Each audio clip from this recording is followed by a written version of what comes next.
Right, welcome back everybody, Create Garden Rooms, and this video is part 2 of our full build, and it's going to be how to build the garden room walls like a professional. So if you follow me over here, we have got our wall plate down on the side. We've got all our centers cut. Now, all our rooms are built the same size because we have to go off permitted development rules. So that means our uprights are going to be 2.1, so that's 2,100 millimeters, 2.1 meters.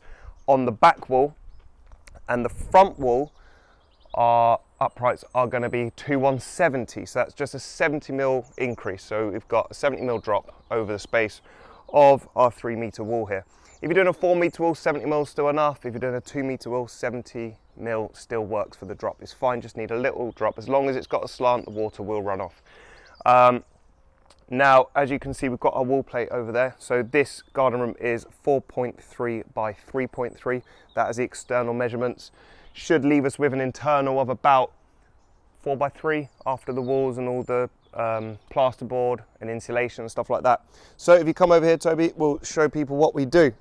We will put a DPC down, which is this plastic membrane here that stops damp. We move it to the edge of the concrete base, and that's what our wall plate's going to sit on. Wall plates here, 4.3 meters cut, and then we're just going to mark where our uprights are going to go, so it's going to be every 400. Now what we do is we do them every 4, so 4, 8, 12, 16, the whole way up, because that way our plasterboard will meet up to all the centers. Now we will have to cut all our OSB sheathing, which I'll show in a minute why we do that, because they come in 1220, not 1200. So some people would say, why don't you do your studs to 1220? Well, we could do that, but then we'd have to cut every sheet of plasterboard, and we think it's a bit of a hassle to do that, chopping it all down. If you don't get a dead straight cut, then it'll be out of shape. So we build the walls like this. So we're going to mark all those, and then we're going to fix all our uprights with a nail gun. Right, so we've got the Milwaukee nail gun. I love this. It's a first fix nail gun, big 90mm nails. Don't use ring shanks with that, but we can just hold it to the end and fix that in. Nice and level there, flush. And we can do the same on this end. And what we'll do is we'll work our way down like this. It's quite loud, this gun, same as like the Pasloads and stuff. It's always good to wear a bit of ear protection, otherwise you end up with ears ringing all day and you end up shouting on your videos. We don't want that. So we're going to go down, fix all of them that way, and then we're going to do the OSB 11mm sheathing that we're going to fit on. So if your wall plates are a little bit bowed, which some will be, if they've got like 10mm on that side, 10mm on that side, it's going to leave a big gap. So sometimes we get that, and if you're nail gunning them, it might not pull them together. So what we do is chuck a screw in, that holds it. Obviously you can actually fix all these together with screws, but it's much quicker with the nail gun. So if you don't have a nail gun, you can screw them all together, but with this, put that in, there you go, and it pulls the wall plate tight to all of them. Now you can continue going down with your nail gun and just fix them all together like so. So onto the OSB sheathing on the wall. Now what I do is, because we're doing loads of these, I just get a little combi square and set it to 20mm, because we're going to be taking 20mm off each board. Obviously you just put it up to the board and give your mark like that. It's easier than whipping out your tape every time and doing that. So this will be used for all the boards. 20mm there, 20mm there, and then we'll offer up our track there. I'm just using a Makita plunge saw just to rip those off. You can use a skill saw with a fence on it. We just like to use the track because it's dead straight, and obviously we're squaring our walls with the OSB. That's how we do our walls, so we want it to be bang on, so every board is going to be dead straight. You can get it pretty close with the fence on the skill saw, but this is just that little bit more precise, so that's how we do that. So we're going to rip those down, fix all those, and we'll show you how to do that now. So now, once we've ripped that down, we now square the wall. So this is how we do it. So if you come over here, so we're going to show everyone how we square this off. So we start with this corner. So we put the OSB board right up into the corner here, and then we'll just put a nail in there. We'll just fix that. We'll change the depth of this because we don't want to go in too deep. So we've fixed that there. That's now solid. What we'll do is we'll run up this side of the wall here. As you can see, the board's not on it. Wobble it across so it's completely flush. And then we will fix another fixing there. So now we know this wall is completely square to the board. Now what we do then is we work down the bottom here, where we know the wall's probably out of square here. sort of wobble that up. And what we do is we just kick the plate down, and that gives us a little gap there. We don't completely flush it to the bottom of this wall plate here because we don't want any of the weight really sat on the OSB, we want it on the timber. So we'll leave like a couple of mil. You should just feel a little lip there on the bottom. As you feel just a little lip there, we know we're dead straight. So this is a bit out. Gonna manipulate that there. I can just feel a little edge. Then we're gonna fix that. Bang. That's done. Now our wall is square, and we'll continue doing that process the whole way down. So the next board we'll fix here and here, always at the start of the board. Get it fixed, dead plumb with that. It's straight. Work our way down, manipulate the wall backwards and forwards till it's the same on the bottom, and fix that side. So we work our way down the wall, and that way you get a completely square wall, and then we lift it up. Okay, so just another thing to mention. As you're working down the wall, mark the top of your board here, because this is what we're going to cut off when we're done, and this is the top. So put a mark there, and on the end of the board, put a mark there so you can see it, because otherwise you're not going to know where your wall plate is underneath. And while you've got those marks, as you're fixing, you can fix on the inside of them, which means you're never going to be cutting through a nail. As you can see now, we've got this lovely straight line down the middle there. We know this wall's going to run square, so we're moving on to our next board, and we'll just tap this wall up so you can see how out of it's not flush there. So we're just going to pull that in. So might need a little hammer for that. Get the lovely S-twing. Just hold this, Toby, and then we'll just knock. There we go. So we've worked that down. Again, it's flush. So what we're going to do is we're just going to fix it, and that'll keep that wall. So we're going to fix it here because we haven't actually trimmed this off yet.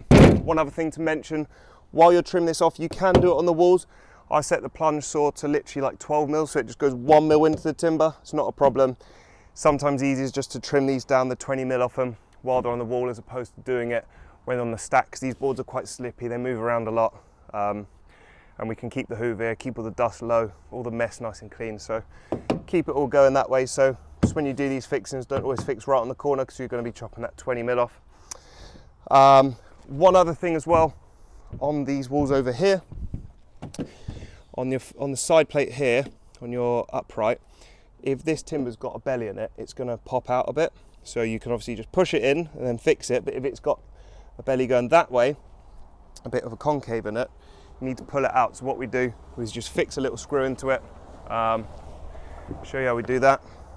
So if we got this and we get the hammer, so if it's bowing in, little screw like that, and all you do, fix that in there, and you just pull it up, and that will pull it out, and you just whack a nail in. So nice and easy little tip there to sort that one out.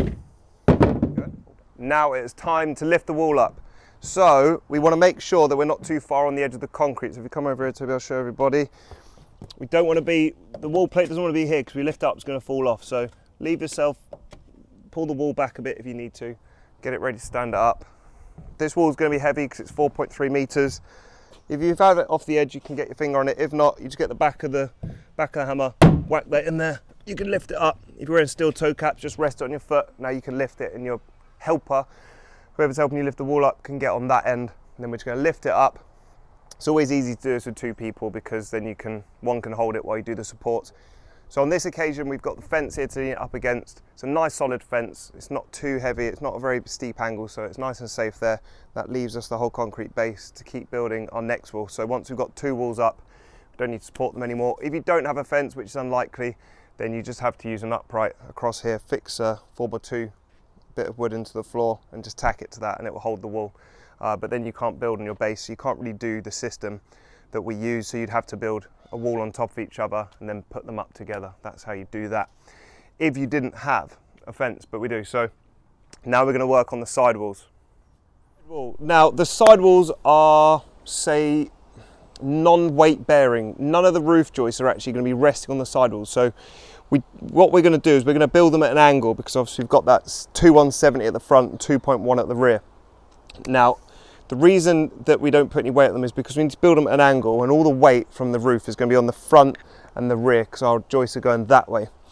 So we need to fill the gap for the plasterboard basically. Now you can either build the wall square and infill it with timber so you've got something to plasterboard up to, or you can do it how we do it, which is just a bit of a more simple way. You can build the walls at an angle. So we're going to start with 2.1 upright on the rear and a 2.170 on the front. Now what that leaves us with is to calculate a drop. So we need to do a little calculation here. So what have we got? So we're going to start, we know this joist is 2.1. So we've marked our 400. So it's 1, 2, 3, 4, 5, 6, 7, 8. So we need to do 70 mil divided by 8.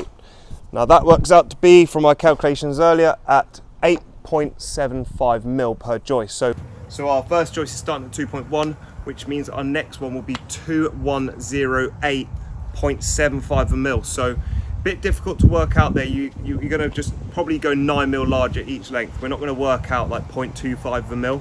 So we're going to run it 9 mil more each joist. So the first one will be 2.1, 2109, etc, all the way up so we get to our 2170. Now with that calculation, it's going to leave us 2 mil too big on the front. But that's fine because, as I said, nothing's going to be weight bearing on this. It doesn't matter if the wall's got a tiny 2 mil dip in it. It's a very small, like sort of margin there. It's a very small margin to work to. So that's going to work with us. That's how we do it. And we're going to get cut in those. Obviously the bottom we're going to do a nice straight cut on, and the top we're going to set the angle, which is about 1 degree. It's always the same angle. We know it's 1 degree. That's what I'd recommend you cutting it to. When it's 70 mil drops, always about 1 degree. And that would allow the top wall plate just to sit on that timber flush as opposed to being at an angle like that. So that's how we do it. So we're going to get straight over to here on our saw, and I'll show you how we cut the first one and what it's going to look like. So our first one is 2.1, which we know we haven't cut that yet. So our one after that is 2109. And what I normally like to do is keep a bit of timber up on the saw here, and just do 2109 and stick that there, and just plus 9 mil to it each way, so that way you never forget your measurement. You're not got to start calculating it all out again. What is also a very good tip here is to do 2 cuts at the same time.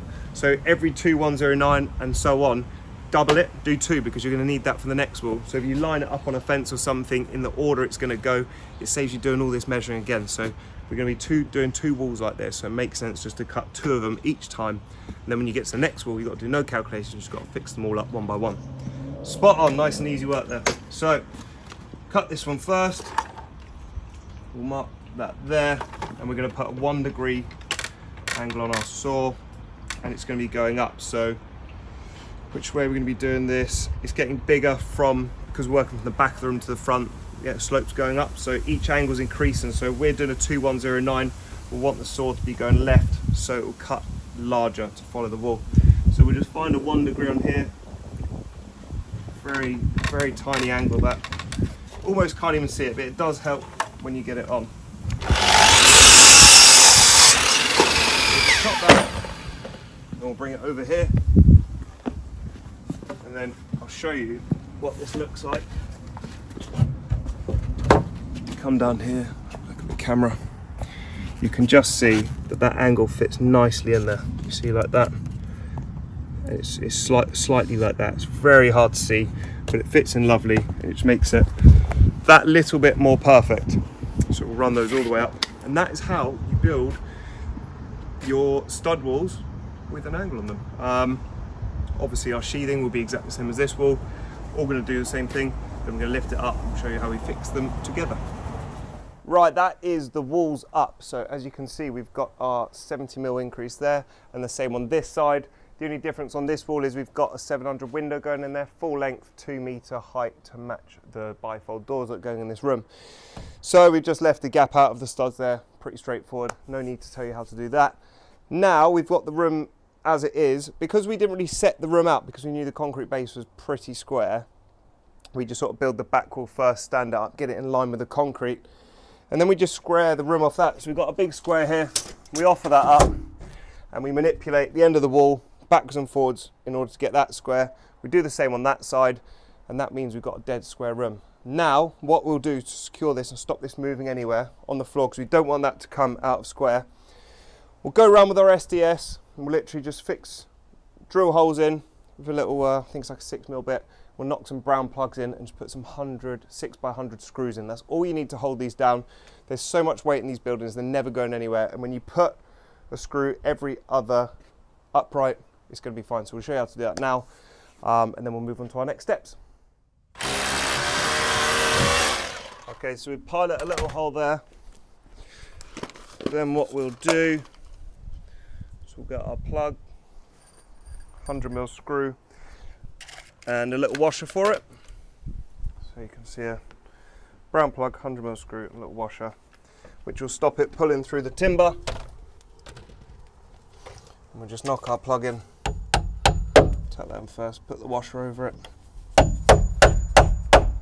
pop that through like that. Look at that, so it's pulled the washer in, so that's super tight. Like, that is so fixed. To be pulling a washer, 20mm washer that big through timber, it's never going anywhere. So that's all we do. Every other joist, pop that in, joist upright, every other upright, pop that in, all around the room. Then when you get to the doors, mark out where your doors are, and then fix them and countersink the ones firstly with like a little spade tip or something. Just countersink a little hole so they sit flush. So when you do your doors and you're packing your levels, it's all going to be spot on. Okay, so that's all the walls done. Well, the 3 walls. We're going to work on the front wall now, which will be part 3, which we'll be doing tomorrow because it's the end of the day now. So that will be the joist and the uprights and everything, all the supports, lintel supports and everything. So we'll do that in stage 3. Thank you very much for watching. If you've got any questions, drop them in the box below. If you could like and subscribe always, that would be lovely. Thank you very much. And we'll see you tomorrow.